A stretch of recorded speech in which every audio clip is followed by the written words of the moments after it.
second in our series of talks around intercultural competence and how it affects our working lives. I mean, we're all working more globally, and we're all sort of in touch with international teams. And I want to thank the Barcelona City Council first, because they always put on some fantastic events and they make us feel very welcome in this city. When I first arrived in this city, the international community was only 14% of the total community. And now we're about 25, 26. So it's incredible how Barcelona has grown. It's incredible how Barcelona has managed to attract so many international companies, headquarters, and we are very lucky today because we have two fantastic panelists that I would like to introduce. We have Guillaume Villar-Palau, who, did I say that correctly? Hey, okay. Who is Technology Centre's Director for Ocado Technology. Ocado is a company I know because I'm originally from the UK, but we know that Ocado Technology has grown massively and now has a fantastic technology centre in Barcelona. And also to welcome Arantxa Caja Chocaro. Yay. Global Head of Talent and Diversity for Cellnex Telecom. So we're really lucky to have them as panelists today, and we're going to be asking them the interesting questions so that they can share best practice with all of you. Because that's what these events are for. They follow a format of me chatting for about 20 minutes, 20 to 30 minutes, and then we have the panelist questions for another 30 minutes, and you're very welcome, please, to interact, to ask questions throughout, because this is about sharing experiences. Okay, so without further ado, let us go. So when we talk about leadership, we talk about what is leadership. All of our companies are, thinking about how they can make their leadership more inclusive, how they can make their leadership more adept at communication across cultures, and it's really about enabling people to achieve their potential.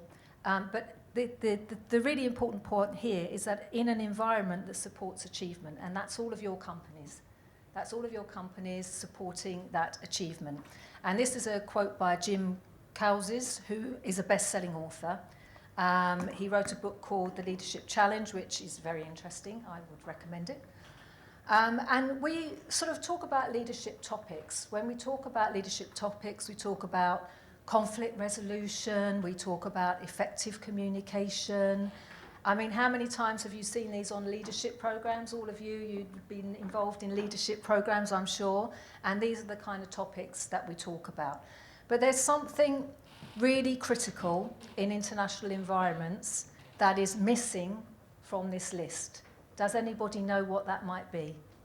Anybody have an idea what could be missing? Okay, I'll tell you. Where's the cultural diversity? Because when we're dealing with international teams, if we don't address the topic of cultural diversity, we're limiting our ability to get the most from our people, okay? So we feel that, you can be in a situation and say, well, what is a good leader? Depends. Depends on your point of view, depends on your cultural background, depends on where you come from, your values. You could say in an environmental, international context, our Swedish manager is weak, does not dare to take decisions. But when we go behind these assumptions, we realize that we have this unique layer of culture that underlines everything that we do. And we're not even really conscious of it. It's something that we bring to the party, and if we don't know, I like to call it the rules of the game, whichever interaction we're in, then we have a problem. You could say, my French manager is too authoritarian. I've heard that many times before. Apologies to anybody who's French. My Indian manager does not give me constructive feedback, or my German boss is too direct. These are things that we hear often. But if we understand that culture shapes people who shape business, and that is what is vital to win, then if we keep this in our consciousness, this is something that we can run our international teams with. So without this intercultural competence, we don't reach the full potential of our teams. So by adapting our leadership styles according to the different expectations and values which we've seen, that will ensure that we build these unique pillars of communication, trust building and engagement, which is what makes successful organisations. So you can see that intercultural competence or understanding of cultural differences is vital throughout the leadership process. What do we gain? I mean, you know, what is the upside? The upside is maximising potential, it's increased creativity, innovation and problem solving, and we know that we all encourage cultural diversity, because when you have culturally diverse teams, you get maximum innovation. And we're lucky today we've got 2 companies that are at the cutting edge of technology, and you know, they know this all too well. Innovation is in their DNA. You get higher levels of trust and engagement. And these days, we talked last time a bit about virtual teams. It's more important to think about how we engage our virtual teams. And you get culturally agile leadership, which means that it's possible to cross from one international context to another international context. And this, again, is something that the panelists will talk about, because they have great experience of leading teams across many, many different cultures. And the points where you get, you know, maybe Italians dealing with Spanish, you might think they're the same. They're not.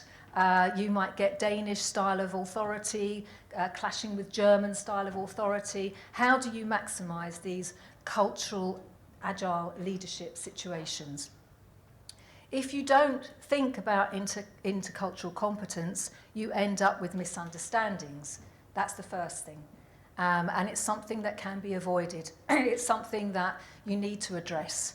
You can end up with distrust, really low engagement and low performance. So, you know, we value very much the intercultural competence skills that run through our leadership. And you can see here on the graph, performance, time, we all see these graphs. If you have culturally diverse teams that have intercultural competence, the performance is much improved. So we at BBi have different approaches to these challenges, and we coach leaders. Firstly, in the leadership programs, we address the topic of cross-cultural leadership and intercultural competence, because everything else that we saw on the list comes after that. Okay, because you need that first to be able to excel at all the other topics in leadership. So understanding the impact of cultural diversity for individuals and teams is very important. And when I first came to Barcelona, the wonderful City Council of Barcelona asked me, I don't know why, asked me to lead an international commission for the Barcelona of 2020. What was it going to look like in 2020? And I said, easy, I can do that, yeah. And I found 14 individuals from different cultures and different countries, and I put them all in a room, and I gave them an agenda, and I said, okay, this is what we're going to do. Half of the people didn't do anything that I asked them to do. And I was like, what's happening here? And it wasn't until a while later that I suddenly thought, half of the audience are from Brazil, Spain, countries where making friends first or communicating and getting to know people on a social level is more important. The other half of the team were from America, UK, countries where we don't need to know you necessarily. I mean, we like to know you, but we don't need to. But to get the job done, we have an agenda and we go through the list and then we accomplish our achievements. We're very achievement-based, okay? If we didn't know that, we fail. And fortunately, I did get to know that through the process, and I think it was a success. Barcelona 2020 was marvellous, apart from the pandemic. Yes, Julie. Okay, so understanding that impact is really, really important. And when we talk about culture, you know, what is culture? Everything that we think is right and normal. And the person that you're talking to doesn't know what you think is right and normal, okay? The way we do things around here, and this crosses from individual cultures, national cultures, and also company cultures, right? You know, the way we do things around here is very, very much the rules of the game. And if we don't know those, we have problems. And then we have the collective programming of the human mind and how we have really gathered all of our values, and without even knowing it. I mean, they say that your culture is really set by the age of 7, which is quite frightening, because what did you know by the age of 7? I'm not sure. And culture is also the lens through which we interpret and understand the world. I like to think of the cultural iceberg whenever I'm entering into situations with people from maybe nationalities or cultures that I'm not particularly aware of or don't know very well. I like to think of this because the visible culture, which is the behaviour, communication, manifestations and practice, is like only 10% of what true culture is. And that is also quite frightening when you are expected to lead. I mean, you're throwing these leaders into these situations where they may not know 90% of what's going on in the minds of their teams. So this becomes really, really important to avoid these misunderstandings. The second way that we sort of address the challenges of the cross-cultural leadership at BBi is addressing prejudice and cultural stereotypes.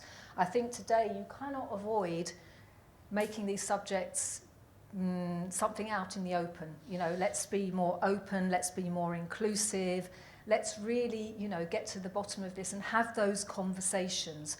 Because it's amazing how many times I've heard leaders particularly sit in a room and say, yeah, everyone's fine. Everyone in the team is fine. And then you start running, we've run some engagement surveys and things like that, and you start to realise that no, everything is not fine. They're not talking to you. They're actually not communicating with you, and you are not communicating with them. So getting these things out in the open, we find, is the honest way, the transparent way, and what we need to really enhance cultural diversity. So yeah, we think about the lens that we look through, and, you know, different perspectives, because what is status to some people can be completely different to people from other cultures. What is accomplishment for you may be completely different to accomplishment for me. And actually, by the way, accomplishment in some cultures builds trust. And in other cultures, it's not so important. It's more how well you know somebody. How do you build that trust? Trust can mean different things. Equality can mean different things. Independence, ecology, you see the meanings of the words and the situations. So I always take a step back and think about the other person. Know your own culture first. Understand what drives you, your motivations, and then think about the situation that you're getting into. And our aim really is to move from this monocultural mindset, because, you know, too often you see, I mean, you know, fine, if you have a team that maybe is all Italian because you're in an Italian company, fine, you can have that sort of homogenous team and they can understand the codes and they can work very well. But if you work in any kind of international environment, that is not the case. So we need to get our leaders to move from this monocultural mindset where they know everything, they think they know everything, to this intercultural mindset. And then that's where we start to see the benefits, because you can have people, and we've seen this often, with my experience, I can be successful in any culture without any special effort. In the old days of international leaders, people thought that getting on a plane and going to another country meant that they were an international leader. Okay, that is not the case. And there have been many failure stories where companies have tried to land in other countries with this kind of monocultural mindset. And then you hear this often, the way we do things back home is so much better than here. I've lost count of the number of times that I've heard that. And it's simply not true. There are good things in your way, and there are good things in other ways. And if we embrace the whole, we are going to grow, right? If we treat others as we want to be treated, then everyone will get along fine. We're moving towards a more intercultural mindset. I'm not sure about the best way to act in this situation. It's confusing. Now here we're asking the real questions, because how many times have you entered into some kind of transaction or communication and you're confused by what has come back to you? And then you realize, okay, this is culture, right? And then that's not working. Okay, let me try a different way of talking, behaving. This is critical for our leaders, critical for them leading international teams to keep fail, fix, you know, it's a technology thing, fail, fix, fix fast, fail fast, and really be open to how we can embrace our cultural diversity. It's not going to be easy. It's not always easy. It's a work in progress. And we need to equip our leaders with the tools to be able to succeed. And then we talk about adjusting to work styles dictated by culture. And this is critical because not one size fits all. You know, we've had sessions where we've been working with leaders and they haven't understood the importance, something really simple, like the difference in lunch hours across the world. You know, whereas in France, sorry, you try to talk to me at 12 o'clock, I'm not talking to you. It's my lunch hour. You know, or Switzerland, for example. And then you come to Spain and, I'm sorry, you put a meeting in for 2 o'clock. Yeah, but that's because we take our lunch from 1 to 2. And these things are not openly discussed, and actually they make a big difference to how people feel about each other. So these are things to think about, adjusting the work to work styles dictated by culture. This can also be things like conflict. I mean, is the culture driven by, or does it, you know, is it confrontation or consensus? And you can see here the massive difference in the countries. So if you're in, you know, Russia, Bulgaria, France, Italy, it's all about confrontation, right? But as we mentioned before about the leaders, you know, if you move across, you can see, you know, USA, Australia, Brazil, Finland, Germany, Norway, they avoid confrontation. They're looking for consensus. They don't like to be, you know, that there's confrontation. So we need to understand how people react in these situations. And this is another interesting one. You know, they were asked, should managers have precise answers? And the answer very much depends on your culture.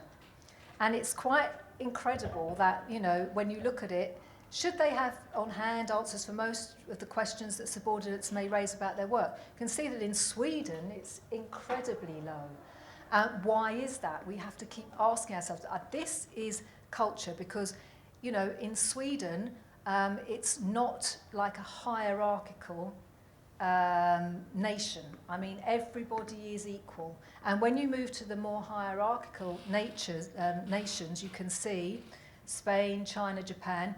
Yes, I think my manager should have all the answers. So imagine what that's like when you're a leader and you're leading cross-cultural teams. And you're, you know, dealing with somebody from China, somebody from Italy, somebody from Switzerland, somebody from Sweden. You know, you have to think, okay, what do my team need from me as a leader?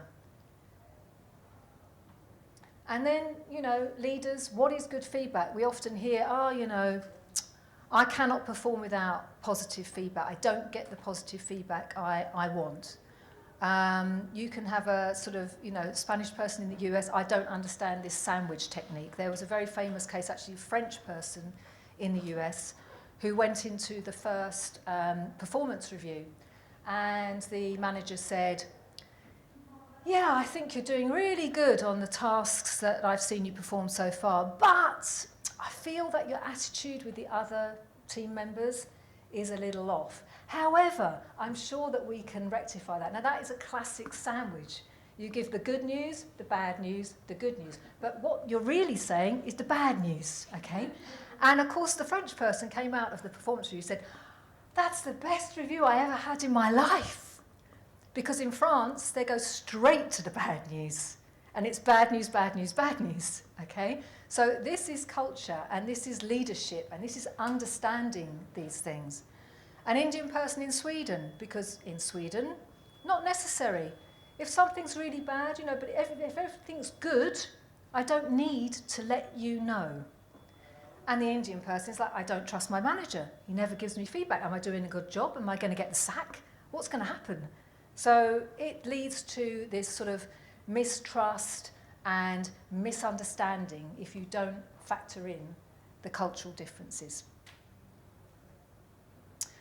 And then we talk about different communication styles and forms of expression, because this is the fundamentals of leadership. How well do we communicate? You know, how well can we motivate? How well are we leading our teams? And, you know, we can be in meetings and you'll have somebody who perhaps is not speaking up as much as other people. And you, coming from your culture, may interpret that the person's not interested. I had a situation with some Japanese people who were sitting in a presentation and were looking down the whole time. And I thought, oh my God, they're bored. They think it's rubbish. I need to up my energy a bit or something like that. And of course, afterwards was explained, they're concentrating. They're listening to every word you say really carefully so that they can interpret what you say and come back. So it was a sign of interest, not of disinterest. And, you know, these things are very, very important when we're leading cross-cultural teams. You know, the meaning of silence could mean I don't agree with what you're saying. It could mean I would rather listen than speak. It could mean I will speak after my boss, because in their culture it's not done to speak with your boss. You have to wait until your boss has spoken. And in other cultures, there's certainly, you know, a worry about losing face. People prefer to maybe discuss their opinions in private and not in a public forum. So we have to think about this and make, you know, adjustments to our styles. Language is a huge thing. We think, you know, if people feel that their English is not good enough, it stops them from interacting. It stops them from, and what we need to do as leaders is bring everybody in, include everybody, and get these cross opinions that we so badly want. This was a shock to me when I came to Spain, I've got to be honest, the conversational patterns, where everyone was speaking over each other, and I thought, when do I get my chance to speak? And because I'm so polite, because I'm English, I didn't want to interrupt. So I ended up not being able to say anything, and then I realised, okay, hang on, that's not the way things are done round here. Let's adjust our styles accordingly. You know, an Anglo-American conversation pattern is very start, stop, start, stop, start, stop. Everyone seems to know. Again, it comes back to these rules of the game. Everyone seems to know intuitively how to act in their own culture or in similar cultures, okay? Then you have the East Asian conversation patterns where you have periods of silence. And silence is not bad. We think here, oh, if there's a gap in the conversation, this is terrible, we need to fill it. Let's fill it with some words. No, this is people assimilating and then thinking and coming back.